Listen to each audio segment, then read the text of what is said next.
اردو اخرج کا مطلب کیا ہے؟ To expel. خروج سے ہاں خروج ٹو ایگزٹ، وہ مطلب ایگزٹ کے لیے عربی زبان میں کیا لکھا ہوتا ہے ایئرپورٹس پر؟ مخرج خروج. تو اخرجت الارض is going to expel people out of it.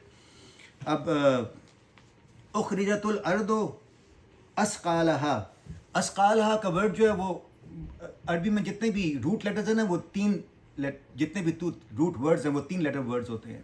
جیسے اسقالہا کا جو روٹ ہے وہ ثقل ہے. ثقل کا مطلب بوجھ، برڈن. جیسے سورہ مزمل میں ہے، جیسے سورہ مزمل میں ہے کہ ہم عنقریب انا سنلقی علیک قولا ثقیلا، ہم عنقریب آپ صلی اللہ علیہ وسلم پہ بھاری بوجھ ڈالنے والے ہیں. تو جو یہاں پہ جو اخرجت الارض اسقالہا، اسقالہا ثقل سے نکلا ہے، اور ثقل کی 2 طرح کی انٹرپریٹیشنز ہیں. ایک مطلب 2 میننگز ہیں. ایک تو یہ کہ جو برڈنز ہیں، جو بوجھ ہیں زمین پر، وہ کیا انکلوڈ کریں گے؟ جو لوگ اس میں دفن ہیں. اور لوگ جو اس میں دفن ہیں دونوں جن اور انسان. سنفرغ لکم ایھا الثقلان، سورہ رحمان میں اللہ تعالیٰ فرماتے ہیں نا سنفرغ لکم ایھا الثقلان. وہاں پہ ثقلان کس کو ریپرزینٹ کرتے ہیں؟ دونوں گروپس کو، انسان کو بھی اور جن کو بھی. تو برڈنز کیا ارتھ بار نکال رہی ہوگی انسان اور جن، اور دوسرا خزانے جو زمین کے اندر دفن ہیں، ہیرے جواہرات منرلز، جو بھی زمین کے اندر معدنیات، جو بھی پریشیس چیزیں ہیں وہ نکل رہی ہوں گی. تو لوگ باہر نکل رہے ہوں گے اور لوگوں کے ساتھ کیا نکل رہا ہوا؟ خزانے. اور آئرنی کیا ہوگی؟ لوگ یہ دیکھ رہے ہوں گے کہ یہ وہ چیزیں جن کے پیچھے ہم ساری زندگی بھاگتے رہے، جن کی ابھی کوئی حیثیت نہیں ہے. تو اس وقت ان کو افسوس ہوگا. قالوا یا ویلنا مم مرقدنا، نہیں، قالوا یا ویلنا مم باسنا مم مرقدنا. اس وقت وہ بولیں گے لعنت ہو ہم پر کہ ہم کو کس نے اس نیند سے جگایا. اور یہ چیز جب دیکھیں گے کہ خزانے نکل رہے ہیں، وہ نکل رہے ہیں ساتھ میں خزانوں کے، ان کی کوئی حیثیت نہیں ہے، تو تب ان کو ریالٹی کی سمجھ آئے گی کہ اس میں کچھ بھی نہیں تھا. مطلب یہ جو ورلڈلی چیزیں ہیں. اب اسی طرح کی ایک بات جو ہے سورہ انشقاق میں بھی ہے، جس میں اللہ تعالیٰ فرماتے ہیں القت ما فیہا وتخلت، القت ما فیہا وتخلت where the earth cast out all that was in it. اور یہ تو ایک میجر ارتھ کوئک ہے نا. اللہ تعالیٰ نے سورہ روم میں ذکر کیا ہے کہ ہم لوگوں کو پنشمنٹ دینے کے لیے مائنر کیلامیٹیز بھی بھیجتے ہیں، جو سورہ روم کی آیت نمبر 41 ہے، جس میں اللہ تعالیٰ فرماتے ہیں ظہر الفساد فی البر والبحر. ظہر الفساد، وہ لوگ جو فساد کرتے ہیں زمین اور پانی پر، بما کسبت ایدی الناس لیذیقہم بعد الذی عملوا لعلہم یرجعون. تو corruption has spread on land and sea as a result of what people's hand have done, so that Allah may cause them to taste the consequences of some of their deeds. اب یہاں پہ consequences کیا ہو سکتے ہیں؟ جن لوگوں نے corruption کی ہے لینڈ پر یا واٹر پر، ان کی consequences of deeds کیا ہوتی ہیں جو ہم دیکھتے ہیں، جو عذاب آتے ہیں. تو وہ مائنر عذابوں کا ذکر ہے، بٹ یہ جو ہے یہ میجر زلزلہ ہے جس کا ذکر یہاں پہ ہوا ہے. تو سیکنڈ ورس کیا تھی؟ اخرجت الارض اسقالہا، زمین would spit out all the loads that are buried inside it. اب جب یہ لوڈ ان لوڈ ہو رہے ہوں گے، انلیش ہو رہے ہوں گے، باہر آ رہے ہوں گے، اس وقت انسان کیا بولے گا؟ وقال الانسان ما لها، وقال الانسان ما لها. انسان بولے گا کہ what is happening، یہ ہو کیا رہا ہے، ہم کو ہماری نیند سے جگایا کس نے؟ they would be in a state of shock کہ یہ ہمارے ارد گرد کیا ہو رہا ہے. اب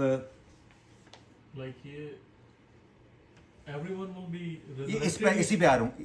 every one would be resurrected, resurrection تو سب کی ہوگی، لیکن یہ ایکسپیرینس جو ہے شاک والا اور فیئر والا اور مایوسی والا، وہ کن کے لیے ہوگا؟ تو انسان قال الانسان ما لها. اب یہاں پہ ورڈ کیا یوز کیا ہے؟ انسان کا. انسان کا جو ورڈ ہے وہ ایک بیس ورڈ ہے عربی کا جس کو بولتے ہیں ناسیہ، اس میں سے نکلا ہے. اور ناسیہ کا مطلب یہ ہے someone who forgets. تو انسان someone who forgets. اور یہاں پہ اگلی ورس میں آئے گا کہ اس کو یاد کرایا جا رہا ہے کہ اس نے کیا تھا. بٹ اینی ویز اب یہاں پہ ورڈ یوز کیا انسان کا، وچ از سنگولر. قال الانسان ما لها. سنگولر کا مطلب اس کی دو امپلیکیشنز ہیں. ایک تو یہ کہ یہ جو مجمع لگے گا روز محشر پر یہ دنیا کا سب سے بڑا مجمع ہوگا. حضرت آدم علیہ السلام سے لے کر آخری جنریشن تک کے سب لوگ یہاں پہ جمع ہیں. ٹھیک, سب لوگ یہاں پہ جمع ہیں. اور انسان کا ورڈ یہ بتا رہا ہے کہ ایون مطلب یہ اس طرح سے ہوگا نا کہ پاؤں رکھیں اور آپ کے ارد گرد سب طرف لوگ ہی لوگ ہیں. اس ہجوم میں پیپل وڈ فیل لونلی, اکیلا پن فیل ہوگا اس ہجوم میں. ایک اس کی امپلیکیشن یہ ہے کہ everyone would be utterly alone.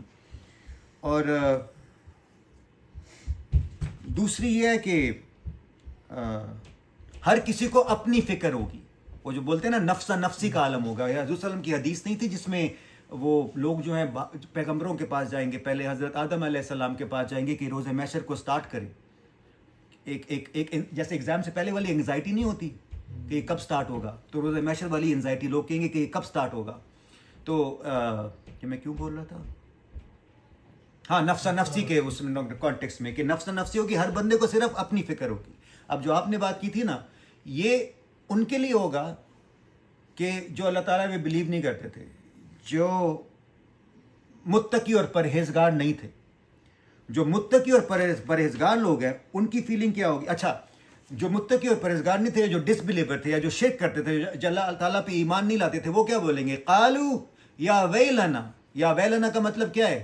لانا تو ہم پر. قالو یا ویلنا, اپنے آپ کو کوس رہے ہوں گے اس دن. قالو یا ویلنا مم باسنا مم مرقدنا, ہم کو اس نیند سے کس نے جگایا؟ ان کے منہ سے یہ لفظ نکل رہے ہوں گے. اور جو متقین ہیں وہ کیا بولیں گے؟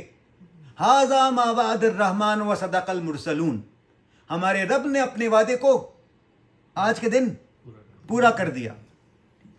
اب یہ جو لونلینس والی فیلنگ ہوگی, یہ جو گریف والی فیلنگ ہوگی, فیئر والی فیلنگ ہوگی, یہ کن کے لیے ہوگی؟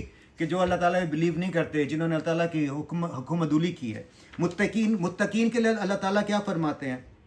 الاخلاء یومئذ بعضهم لبعض عدو الا المتقین. الاخلاء یومئذ بعضهم لبعض عدو, اس دن دوست نہیں رہیں گے بلکہ ایک دوسرے کے عدوً دشمن ہوں گے. ایکسپٹ المتقین, ایکسپٹ فار متقین. جو متقین لوگ ہیں, جو پائس لوگ ہیں, جو گاڈ فیئرنگ لوگ ہیں, وہ ان کی جو ریلیشن شپس ہیں, جو بردرہڈ ہے, جو رشتہ داریاں ہیں, وہ سب اس دن انٹیکٹ ہوں گی. this feeling of loneliness would not be there. تو مطلب اس لیے کہتے ہیں نا کہ اپنے ارد گرد نیک لوگوں کے صحبت ہے وہ اختیار کریں, کیونکہ جب آپ اٹھائے جائیں گے تو ان کے ساتھ اٹھائے جائیں گے جن کی صحبت میں آپ رہتے ہیں. تو یہ جو مالہا والا فیلنگ ہے یہ ان کے لیے ہوگا کہ جو کہ فالو نہیں کرتے تھے اللہ تعالیٰ کے احکامات کو. پھر وہ ایک بار اللہ تعالیٰ قرآن شریف میں ملٹیپل جگہوں پہ اللہ تعالیٰ فرماتے ہیں کنڈیشنز کے ساتھ, پری کنڈیشنز کے ساتھ, وَلَا خَوْفٌ عَلَيْهِمْ وَلَا هُمْ يَحْزَنُونَ. پہلے کنڈیشن آتی ہے اور پھر اس کے بعد کہتے ہیں کہ یہ وہ لوگ ہیں جن کو نہ کوئی خوف ہوگا اور نہ وہ غمگین ہوں گے. تو نہ ان پہ کوئی فیئر ہوگا اور نہ ان کو کوئی غم ہوگا اس دن. مطلب ایک چیز ہے نا, ایک چیز ہے کہ خطرے کا ہونا اور خطرے کو فیل کرنا. خطرے کا ہونا اور خطرے کو فیل کرنے میں ڈفرنس کیا ہے؟ مطلب فار ایگزامپل جب آپ کسی رائڈ پہ جاتے ہیں نا تو انسان کو ڈر محسوس ہوتا ہے کہ میں جا رہا ہوں پتہ نہیں کیا ہوگا, لیکن ایسا کوئی خطرہ نہیں ہوتا. 99.9% کیسز میں ایسا کوئی خطرہ ہوتا نہیں ہے. تو اس دن انگزائٹی تو ہوگی لیکن ان پہ کوئی خوف نہیں ہوگا, ان پہ کوئی خوف نہیں ہوگا. جیسے ایک بچی ہے نا, وہ ایک سانپ سے کھیل رہی ہے, یا ایک بچہ ہے وہ سانپ سے کھیل رہا ہے, خطرہ تو ہے لیکن اس کو فیل نہیں ہو رہا. جو دیکھ رہے ہیں, جو سمجھتے ہیں کہ یہ ہے, ان کو نظر آئے گا کہ یہ خطرناک ہے. تو اس دن ان کو خوف فیل ہوگا لیکن ان کے لیے کوئی خطرہ ہوگا نہیں. اللہ تعالیٰ نے فرمایا کہ ولا خوف علیہم ولا ہم یحزنون.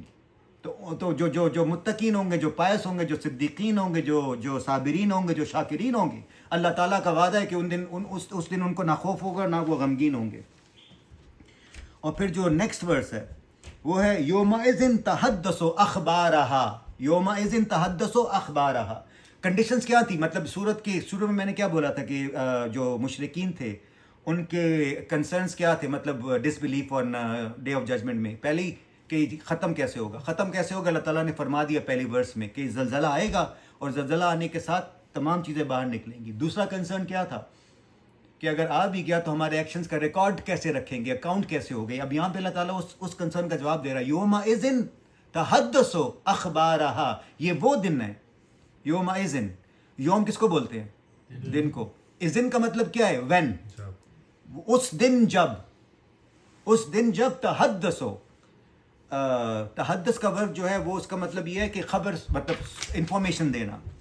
اب تحدثوں کا ایک ورڈ جو ہے, اچھا سوری ادھر جانے سے پہلے, یومئذ پہلی ورڈ جو تھی اس میں تھا اذا زلزلت الارض زلزالہا, ادھر صرف اذا تھا. یہاں پہ یومئذ ہے, جو وارننگ ہے اس کی ٹون مزید سیویئر ہو گئی ہے. یومئذ, وہ دن جب تحدثوں کا ورڈ جو ہے وہ نکلا ہے حدث سے, اور اس کا مطلب یہ ہے کہ ایک ایسی چیز کی یاد دہانی کرانا کہ جو پاسٹ میں ہو چکی ہے لیکن بھول چکے ہیں لوگ. جیسے بچپن میں آپ کو کبھی والدہ کے ساتھ بیٹھیں یا اپنی دادی کے ساتھ بیٹھیں تو وہ آپ کو کوئی واقعہ سنائیں کہ بچپن ہی ہوا, اور بندہ بولے ہاں یہ تو ہوا تھا. تو اس دن تحدث ہو, اس دن وہ واقعے بتائے جائیں گے انسان کو کہ جو اس نے پاسٹ میں کیے, اور ان کی یاد دہانی کرائی جائے گی. اب یہاں پہ چوائس آف ورڈ جو ہے وہ انٹرسٹنگ ہے. یہاں پہ ورڈ کیا یوز کیا ہے؟ تحدث. خبر دینے کا یا انفارمیشن دینے کے لیے الگ ورڈ. دوسرا ورڈ کیا ہے؟ نبا, جو نبی سے نکلا ہے. فرق کیا ہے تحدث اور نبا میں وہ انفارمیشن کہ جو ریویلیشن کے بغیر نہیں مل سکتی, اسی لیے انبیاء کو نبی کہتے ہیں, کیونکہ وہ جو کچھ ہم کو بتا رہے ہوتے ہیں وہ ہمارے نالج میں نہیں ہوتا, ڈیوائن نالج ہوتا ہے. اور تحدث وہ انفارمیشن جو ماضی میں آپ کو پتہ تھی لیکن آپ بھول چکے ہیں, تو وہ تمام چیزیں جو ہے انسان کو یاد دہانی کرائی جائے گی. تحدث و اخبارہا, اور یہ تحدث و اخبارہا یہ کون بتائے گا؟ زمین. ارتھ جو ہے it would be speaking about deeds of the people that they have done. اب کچھ علماء کا کہنا یہ ہے کہ یہ جو تحدث و اخبارہ ہے یہ لٹرلی وربل ہوگا, یا تو اللہ تعالیٰ کو بتا رہی ہوگی یا کمپلین کر رہی ہوگی کہ ان لوگوں نے زمین پر اس دن یہ کیا. تو اللہ تعالیٰ اس دن سرخروئی عطا فرمائے, اللہ تعالیٰ اس دن رسوائی سے بچائے, اللہ تعالیٰ اس دن نامہ اعمال دائیں ہاتھ میں عطا فرمائے, اور یہ جو دن ہیں برکت والے اللہ تعالیٰ ان سے فائدہ اٹھانے کی توفیق عطا فرمائے. نماز پڑھ لیتے. کوسچن جو میرا تھا کہ وہ جو توبہ کا دروازہ ہے, ہاں وہ بند کب ہوتا ہے؟ وہ میرے خیال میں اس میں سے ایک ایونٹ ہے جب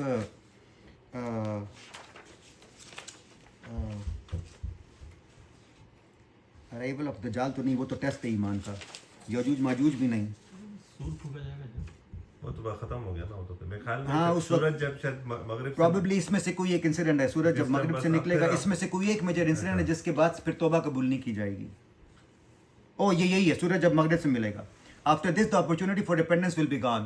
After the sun sets from, after the sun not sets, after the sun rises from the west. نماز پڑھ لیتے ہیں. ریزن کیا تھا, یہ ٹریڈیشن کا لاجک کیا تھا, کیوں بھیجتے تھے عرب جو ہیں اپنے بچوں کو صحرا میں پرورش کے لیے؟ ان کے لنگوسٹکس بڑے رچ تھے. ایک تو ان کے لنگوسٹک بہت رچ تھے, بالکل. یہ جو ایک ٹرائب جو فیمس تھی فاسٹر پیرنٹشپ کے لیے, ان کا اس ٹرائب کا نام تھا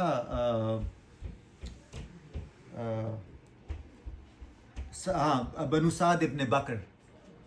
زیادہ تر جو قریش کے بچے جو تھے وہ اس ٹرائب کے لوگ ان کی نگہداشت کرتے تھے, سعد ابن بکر کے لوگ. اور سعد ابن بکر کے بارے میں مشہور تھا کہ ان کی جو لنگوسٹک ہے, جو ان کی لینگویج ہے وہ بہت پیور ہے, وہ کرپٹ نہیں ہوئی دوسری لینگویجز کے انفلوئنسز سے. تو ایک تو ریزن یہ ہے کہ وہاں بنی بکر کے جو لوگ تھے وہ ان کی جو لنگوسٹک کوالٹیز تھی وہ بہت اچھی تھیں, لینگویج کرپٹ نہیں ہوئی تھی, پیور لینگویج تھی. اور کیا ریزن ہو سکتا ہے مناب بھائی, کیوں بھیجتے ہوں گے؟ ماحول بڑا پیور تھا. ایک to get them accustomed to a tough life, ایک ریزن یہ بھی تھا کہ وہ صحرا میں جائیں گے تو وہ they would get accustomed to tough life. اور پھر دوسرا, پرانے زمانے میں انفنٹ مورٹیلٹی ریٹس بہت ہائی ہوتے تھے, اور انفنٹ مورٹیلٹی ریٹس ہائی جب ہوں تو لوگ چاہتے ہیں کہ بچے کا ایکسپوجر کم سے کم لوگوں میں ہو. ڈیزیز اسپریڈ زیادہ کب کرتا ہے؟ جب آپ زیادہ لوگوں سے ایکسپوز ہونا. تو جب آپ آئسولیشن میں جب ہم جاتے ہیں تو اس کا بھی ایک پرپز یہ ہوتا ہے کہ ڈیزیز کا اسپریڈ نہ ہو. تو وہ صحرا میں بھیج دیتے تھے کیونکہ وہاں پہ اتنی زیادہ کنجیشن نہیں ہوتی تھی لوگوں کی, کچھ لوگوں سے ان کا ایکسپوجر ہوتا تھا, تو وہ چائلڈ مورٹیلٹی کا جو پرابلم ہے اس کو ٹیکل کرنے کے لیے بھی یہاں پہ بھیج دیا کرتے تھے. اور پھر چوتھا ریزن جو ہے دادا دادی چچا چاچی ماما مامی وہ کیا کرتے ہیں بچوں کے ساتھ بگاڑتے ہیں لاڈ پیار جو وہ زیادہ کرتے ہیں تو وہ ان کے وہ جو پیمپرنگ ہے ان کے انفلوئنس سے بھی بچوں کو بچانے کے لیے وہ بھیج دیا کرتے تھے صحرا میں بچوں کو پرورش کرنے کے لیے. اب میں پہلے بھی بولا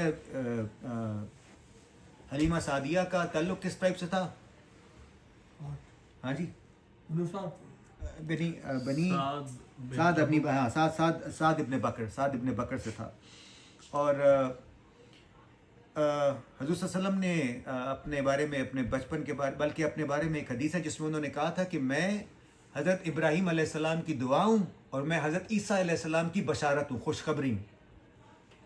حضرت ابراہیم علیہ السلام نے دعا کی تھی نا کعبہ بنانے کے بعد کہ میری پروجنی میں سے ایک رسول بھیج جو لوگوں کو اللہ تعالیٰ کی کتاب پڑھ کے سنائے، ان کو حکمت کی باتیں سکھائے. تو حضور صلی اللہ علیہ وسلم نے کہا تھا کہ میں ایک حضرت ابراہیم علیہ السلام کی دعا ہوں، دوسری حضرت عیسیٰ علیہ السلام کی بشارت ہوں. اس کا قرآن شریف میں بھی ذکر ہے کہ حضرت عیسیٰ علیہ السلام نے اپنے لوگوں کو بتایا تھا کہ میرے جانے کے بعد ایک پیغمبر آئے گا جو تم لوگوں کو آ کے کتاب پڑھائے گا اور حکمت کی باتیں سکھائے گا. تیسری بات انہوں نے یہ کی تھی کہ مجھے پالا تھا آئی واز فاسٹرڈ بائی بنو سعد ابن بکر. حضور صلی اللہ علیہ وسلم کی حدیث ہے جس میں انہوں نے یہ تین باتیں کی تھی کہ میں ابراہیم علیہ السلام کی دعا ہوں، عیسیٰ علیہ السلام کی بشارت ہوں، اور میری جو فاسٹر شپ ہے وہ ہوئی تھی بنی بکر میں سعد ابن ابی بکر میں. اب حلیمہ سعدیہ جو فاسٹر مدر ہے پروفیٹ محمد صلی اللہ علیہ وآلہ وسلم کی، جس سال حضور صلی اللہ علیہ وسلم کی پیدائش ہوئی تھی اس سال یہ لوگ فائنینشلی ٹف کنڈیشنز میں فیس کر رہے تھے. اور جیسے باقی ان کے قبیلے کے لوگ جایا کرتے تھے قریش میں بچوں کو لینے کے لیے فار فاسٹر شپ، یہ بھی جا گئے. ان کو کسی نے اپنا بچہ نہیں دیا تو ان کے پاس جو اونلی آپشن رہ گیا تھا وہ حضور صلی اللہ علیہ وآلہ وسلم تھے. اب یہ تھوڑے سی ریلیکٹنٹ تھیں حلیمہ سعدیہ کیونکہ حضور صلی اللہ علیہ وسلم یتیم تھے. عبد المطلب قریش کے سردار تھے لیکن ان کے اور بہت سارے بیٹے اور بیٹیاں اور پھر گرینڈ سنس اور گرینڈ چلڈرن تھے. تو ان کی کفالت ویسے وہ نہیں کر سکتے تھے جیسے قریش کے باقی لوگ ان کو پے کر سکتے تھے، ویسے بی بی آمنہ کے لیے پاسبل نہیں تھا. تو حلیمہ سعدیہ شروع میں ریلیکٹنٹ تھی. تو ان کے والد نے کہا ان کے ہسبینڈ نے کہا کہ یہ یتیم بچہ ہے تو آپ اگر ہم لوگ ان کی کفالت کریں تو اللہ تعالیٰ ہم پہ اپنی رحمت بھیج دے. تو اپنے شوہر کے مشورے کے بعد پھر انہوں نے حضور صلی اللہ علیہ وسلم کو لے لیا فاسٹر شپ میں اپنی. اور پھر جب فاسٹر شپ میں لیا تو حضور صلی اللہ علیہ وسلم کی فاسٹر شپ لینے کے بعد سے ہی ان کے گھر میں برکت شروع ہو گئی. اب میں ان کا ایک کوٹ پڑھ کے سنا رہا ہوں حلیمہ سعدیہ کا، جس میں وہ بولتی ہیں کہ when I was unable to take any other child I took him Prophet Muhammad صلی اللہ علیہ وآلہ وسلم and brought him back to my camp and I was able to feed him all the milk he wanted with ease. He drank until he was full as did his milk brother. تو وہ ابھی ان کا بھی بیٹا ہوا تھا تو وہ جو ان کا فاسٹر بردر تھا وہ کہہ رہی ہیں کہ ان کے لیے بھی کافی تھا اور ان کے لیے بھی کافی تھا. تو ایک تو یہ برکت، اور پھر دوسرا یہ کہ my husband then went to our old she camel. وہ she camel جو تھی وہ دودھ نہیں دیتی تھی. حضرت صلی اللہ علیہ وسلم کے آنے سے پہلے she camel دودھ نہیں دیتی تھی. تو وہ بتا رہی ہیں کہ my husband then went to our old she camel and to our surprise her udder was full of milk. اور پھر بولتی ہیں he was able to milk so much that my husband and I both drank until we were full. My husband said Halima, by Allah, I think that you have brought a blessed soul. تو حضور صلی اللہ علیہ وسلم کے ان کے گھر میں آمد کے ساتھ ہی جو ان کی مالی مشکلات تھیں وہ ختم ہو گئیں، جو فائنینشیل کرائسس تھے اس سے وہ لوگ نکل آئے. تو یوزولی یہ ہوتا ہے کہ 2 سال کے لیے رکھتے ہیں فاسٹر کیئر میں، لیکن انہوں نے جب یہ بلیسنگ دیکھی تو اس کے بعد انہوں نے حضرت آمنہ کو کنونس کر لیا کہ اس کو 2 سال کے لیے اور بھی ہم کو میرے پاس چھوڑ جاؤ. اب جب 4 سال کے تھے حضور صلی اللہ علیہ وسلم تو وہ پہلا شق صدر کا واقعہ ہوا. وہ کھیل رہے تھے، ان کی بہن جو فاسٹر سسٹر اس کا نام شیما تھا. تو شیما تھی اور حضور صلی اللہ علیہ وسلم تھے اور یہ باہر کھیل رہے تھے. تو اس وقت جبریل نیچے آئے اور انہوں نے حضور صلی اللہ علیہ وسلم کو زمین پہ لٹایا اور پھر وہ سینہ چاک کر کے تو دل باہر نکالا اور پھر اس کو آب زمزم سے دھو کے واپس دل میں رکھ لیا، مطلب سینے میں رکھ لیا. تو یہ وہ پہلا اوپن ہارٹ سرجری تھی ایک طرح سے ہسٹری کی. تو وہ کہتے ہیں اس میں ایک وہ تھا اسپاٹ تھا, بلیک اسپاٹ تھا, وہ انہوں نے صاف کر دیا. اب جب بچوں نے یہ واقعہ دیکھا کہ لوگ آئے ہیں, مطلب ایک شخص آئے اور انہوں نے لٹا دیا, تو وہ گھبرا کے انہوں نے جا کے اپنی والدہ کو بتایا کہ یہ واقعہ ہوا ہے. بٹ یہاں پہ ایک تھوڑی دیر کے لیے پاز لیتے ہیں. حضور صلی اللہ علیہ وسلم کی ایک حدیث ہے جس میں وہ کہتے ہیں کہ جیسے ہی جب بچہ پیدا ہوتا ہے نا تو شیطان اسٹارٹس پرکنگ دا چائلڈ. وہ کہتے ہیں اس وجہ سے بچہ وہ روتے ہوئے پیدا ہوتا ہے, اور پیدائش کے ساتھ ہی شیطان جو ہے وہ وسوسوں کا کام جو ہے وہ شروع کر دیتا ہے. تو جو شیطان کی انفلوئنس ہوتے ہیں وہ بچپن سے ہی آنے شروع ہو جاتے ہیں, بڑی عمر میں جا کے مینیفیسٹ کرنے شروع کرتے ہیں, لیکن بچپن سے ہی ہوتے ہیں. تو وہ جو شیطان کے انفلوئنس سے جو بلیک اسپاٹ تھا وہ جبریل علیہ السلام نے آ کے صاف کر دیا تھا زمزم کے پانی سے دھو کر. دوسرا حضور صلی اللہ علیہ وسلم نے بولا تھا کہ ہر بندے کے ساتھ ایک شیطان ابلیس نے مقرر کیا ہوتا ہے. اس کا نام کیا ہوتا ہے؟ اس کو کہتے ہیں نام بھول گیا, مطلب 24/7 وہ بندے کے ساتھ ہوتا ہے. کیا کہتے ہیں اس کو؟ نہیں وہ تو حمزات نہیں, اس کو کہتے ہیں قرین. تو یہ 24 گھنٹے ہوتا ہے اور یہ وہ وسپرس کرتا ہے. ابھی تھوڑی دیر پہلے ہوا تھا نا وسوسہ کا ورڈ یوز ہوتا ہے, وسپر کرتا جاتا ہے, بندہ کہتا ہے چلا گیا, لیکن پھر دوبارہ آ کے وسپر کرتا ہے اور وہ کنٹینیوسلی کرتا رہتا ہے. تو حضور صلی اللہ علیہ وسلم نے بولا تھا کہ ہر بندے کے ساتھ ایک قرین ہوتا ہے جو 24/7 ان کے ساتھ ہوتا ہے. اور صحابہ کرام نے پوچھا کہ کیا یا رسول اللہ آپ کے ساتھ بھی ہے؟ انہوں نے کہا میرے ساتھ بھی ہے, لیکن اللہ تعالیٰ نے اپنی رحمت سے اس کو مسلمان کر دیا, تو اب وہ مجھے وسوسے نہیں بلکہ مطلب وسوسے نہیں کر ڈالتا میرے ذہن میں. تو مطلب وہ واحد شخصیت جن کا قرین شیطان نہیں رہا وہ حضور صلی اللہ علیہ وسلم کے لیے تھا. اب قیامت کے دن جب روز محشر ہوگا نا اور جب سب حساب کتاب ہو جائے گا تو شیطان لوگوں کو بولے گا کہ تم سے اللہ تعالیٰ نے پرومس کیا تھا اور تم سے میں نے بھی ایک پرومس کیا تھا, لیکن میں نے تم لوگوں کو دھوکہ دیا, اور اس کا ذمہ دار میں نہیں ہوں, اس کے ذمہ دار تم ہو, کیونکہ میرا کام صرف وسوسہ ڈالنا تھا, میرا کام صرف بہکانا تھا, اور تم لوگوں کے پاس ول تھی جس کے ذریعے تم میرے وسوسوں کو کے خلاف پروٹیکشن کر سکتے تھے. تو ساری ذمہ داری جو میرے وسوسوں پہ عمل کرنے کی وہ تم پر ہے, میرے اس پہ کوئی ذمہ داری نہیں ہے. تو وہ تزکیہ نفس میں ہوتا بھی ہے کہ جو برے خیالات آتے ہیں, جو ٹیمپٹیشنز ہوتی ہیں, بندہ اس پہ قابو پاتا ہے. تو بہرحال یہ شق الصدر کا جب واقعہ ہوا تو بچوں نے جا کے اپنی والدوں کو بتایا کہ اس طرح کا انسیڈنٹ ہوا تھا, تو وہ نیچرل سی بات ہے, شی گاٹ ورڈ کہ پتہ نہیں کیا ہو گیا ہے. تو اس کے بعد پھر انہوں نے ان کی کسٹوڈین شپ واپس بی بی آمنہ کو دے دی. تو بی بی آمنہ کے ساتھ حضور صلی اللہ علیہ وسلم صرف 2 سال رہے, 4 سال کے تھے جب بی بی آمنہ کے پاس واپس آ گئے, اور اس 2 سال میں کوئی زیادہ ریکارڈڈ ایونٹس نہیں ہے. صرف ایک ایونٹ ریکارڈڈ ہے جس میں یہ تھا کہ بی بی آمنہ ان کو جب حضور صلی اللہ علیہ وسلم 6 سال کے تھے تو ان کو یثرب لے گئی. یاد ہے ہاشم کی شادی کہاں پہ ہوئی تھی؟ مدینہ میں. اور پھر اس کے بعد وہ پیلسٹائن گئے تھے, وہاں پہ فوتگی ہو گئی تھی, لیکن عبد المطلب شیبہ پیدا کہاں پہ ہوئے تھے؟ مدینہ میں. پھر ان کے چاچا ان کو مطلب جو ہیں وہ ان کو مکہ لے کر آئے تھے. تو بی بی آمنہ جو ہے وہ ان کو مدینہ لے کر گئیں.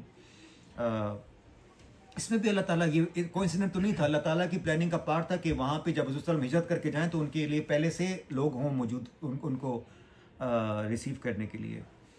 اب جب یہ ادھر وہاں پہ لے کر گئیں تو ان کا انتقال مدینہ میں ہوا. وہاں پہ ایک وادی ہے جس کا نام ہے ابوا,